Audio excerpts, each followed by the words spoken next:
quand on parle de la Syrie, je fais remarquer, je commence par vous faire remarquer que Al-Qaïda est l'allié des alliés, parce que paraît-il c'est comme ça qu'on les appelle, de François Hollande, de M. Obama et de quelques autres, n'est-ce pas? Al-Qaïda est allié sous le nom Al-Nosra, mais les mêmes, nous les bombardons en Afghanistan parce qu'ils sont méchants. En Afghanistan, ils sont méchants, et en Syrie, ils sont gentils. Alors, Daesh est méchant en Syrie, mais redevient gentil quand il s'attaque aux Kurdes. Vous savez, c'est un méli-mélo où on se moque des gens. Hein.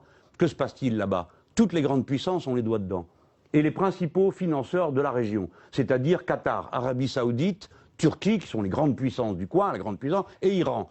Et c'est une guerre, tout ce qu'il y a de plus classique et conventionnel, d'influence, pour détruire des pays qui posent de manière séculaire des problèmes aux monarchies du Golfe et aux Turcs et aux Iraniens. Clairement, la stratégie américaine et française est en flop total.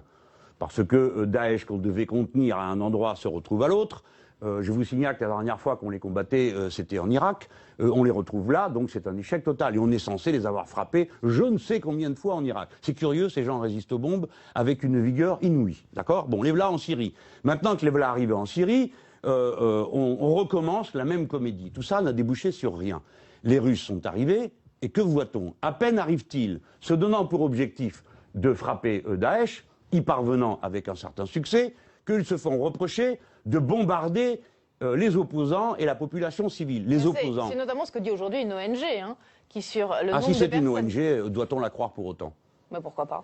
Pourquoi pas, en effet, vous avez raison, alors pourquoi pas me croire moi? Bon, j'ai au moins d'aussi bonnes informations, croyez-moi. Que doit-on dire? Et ils bombardent des populations civiles, est-ce vrai ou pas? Bah oui. Vous connaissez une guerre où on bombarde et où les civils ne reçoivent pas de bombes? Ça n'existe pas. La preuve, les bienfaisants intervenants au Yémen, qui eux, vous le savez, ne font que du bien aux 40 000 personnes qu'ils ont tuées. Eh bien, eux, ils bombardent des noces. Quand on est en Afghanistan, on bombarde des hôpitaux. Mais là, non, comme c'est les gentils, on n'en parle pas. On va parler de ceux qui éventuellement... l'ONG que vous contestez, la Russie bombarderait surtout des rebelles. Ceux-là même qu'on célébrait, hein, quand il y a 4 ans, ils se sont levés contre Bachar el-Assad. Moi, je ne les ai jamais célébrés. Donc je ne comprends pas pourquoi... Vous ne croyez pas l'opposition modérée à Mais Bachar ça n'a pas de sens. Des islamistes modérés, vous avez vu ça où, vous?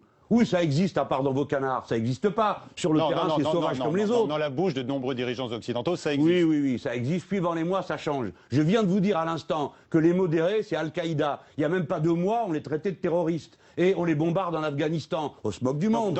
Pourquoi j'en parle comme ça? Après tout, je pourrais très bien dire, c'est pas mon affaire. C'est qu'il y a un risque d'embrasement absolument terrifiant. Il y a un risque de guerre mondiale dans cette affaire. Bien sûr. Quand j'entends les Anglais dire qu'ils prétendent bombarder les avions russes qui violeraient l'espace, je ne sais pas trop quoi, ce sont des fous de faire ça.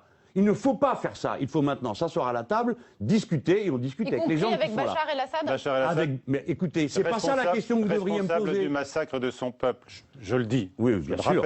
Nous tous, nous allons le répéter en chœur avec les gens qui sont à la technique. Mais est-ce que la question que vous devriez me poser, c'est est-ce qu'on négocie avec Daesh? Ça n'a pas l'air de vous déranger. Je viens de dire on négocie avec ceux qui combattent. La première idée qui vous vient à l'esprit, c'est Bachar el-Assad. C'est-à-dire que Daesh n'est pas l'ennemi pour vous.